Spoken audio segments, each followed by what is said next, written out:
माँ लक्ष्मी, धन लक्ष्मी, कहाँ हो माँ? दर्शन दो। स्वामी, ये कौन है जो इतनी जोर जोर से हमें बुला रहा है? राजा ने एक भिखारी को खीर दी, लेकिन असली इनाम किसे मिला जानकर हैरान रह जाएंगे। एक बार एक राजा था। वह जब भी मंदिर जाता तो दो भिखारी उसके दाएं और बाएं बैठा करते थे। दाईं तरफ वाला कहता, हे ईश्वर, तूने राजा को बहुत कुछ दिया है, मुझे भी दे दे। तो बाईं तरफ वाला कहता, हे राजा, ईश्वर ने तुझे बहुत कुछ दिया है, मुझे भी कुछ दे दे। ईश्वर से मांग, वह सबकी सुनने वाला है। चुप कर मूर्ख। राजा उनकी बात सुन रहे थे। एक दिन राजा ने अपने मंत्री को बुलाया और कहा, मंदिर में दाईं तरफ जो भिखारी बैठता है वो हमेशा ईश्वर से मांगता है तो अवश्य ईश्वर उसकी सुनेगा, लेकिन जो बाईं तरफ बैठता है वो हमेशा मुझसे ही मांग करता रहता है। तुम ऐसा करो कि एक बड़े से बर्तन में खीर भरकर उसमें स्वर्ण मुद्रा डाल दो और उसे दे आओ।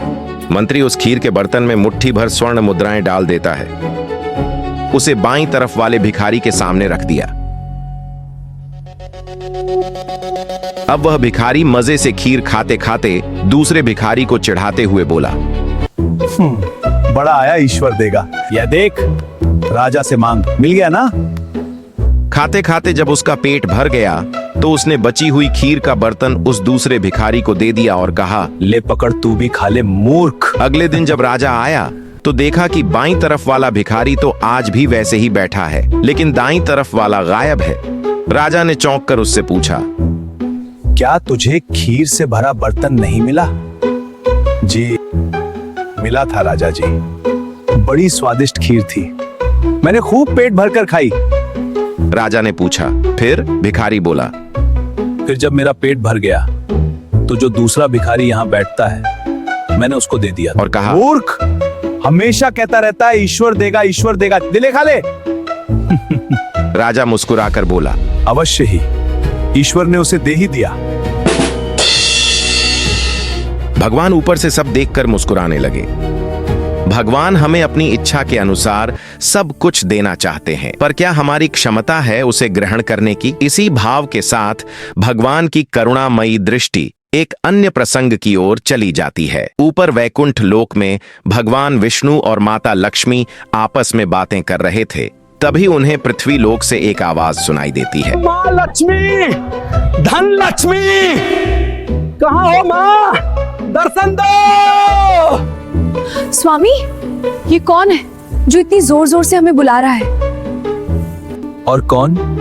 आपका भक्त गोली, जिसकी तपस्या अब बंदूक की गोली बन चुकी है। छप्पर फाड़ कर देने वाली माँ, आज दर्शन दे दे, आजा आजा आजा।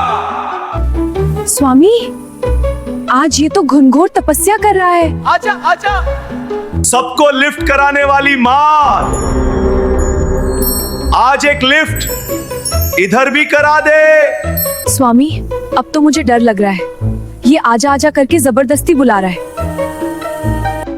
लगता है आज ये कुछ ज्यादा ही उड़ रहा है, थोड़ा इसे नीचे उतारना पड़ेगा। डॉलर बांटने वाली माँ, थोड़ा इधर भी गिरा दे। सब पे धन बरसाने वाली, मेरे हिस्से की बारिश आज कुछ ज्यादा ही करा दे। आओ माँ, सामने आओ। लक्ष्मी, आज तो सामने आओ, आज एक लिफ्ट इधर भी करा दे। माँ, तुमने ऐसे वैसे को दिया है, कैसे कैसे लोगों को दिया है, लेकिन मुझमें ऐसी क्या कमी है? आखिर मैंने ऐसा कौन सा पाप किया है? आज तुम्हें चमत्कार दिखाना होगा। हीरे जवाहरात से भरा एक पोटला मेरा सिर बचाकर फेंकना होगा माँ। बेचारा, इसकी बातें तो बिल्कुल सही लग रही हैं स्वामी।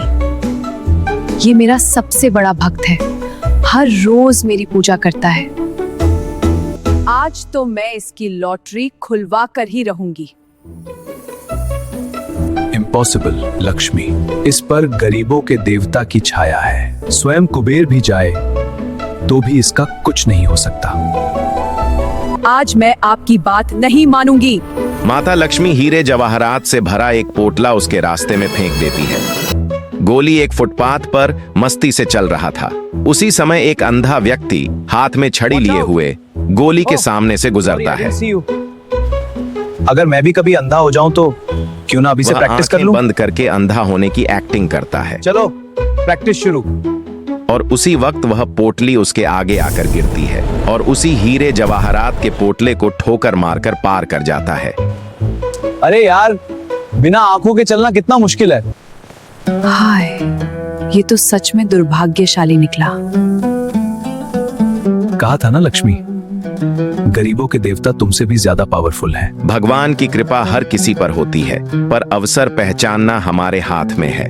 माँ लक्ष्मी की कृपा पाने के लिए वीडियो को लाइक, शेयर और सब्सक्राइब करना न भूलें और कमेंट में श्रद्धा से लिखें, जय माँ लक्ष्मी।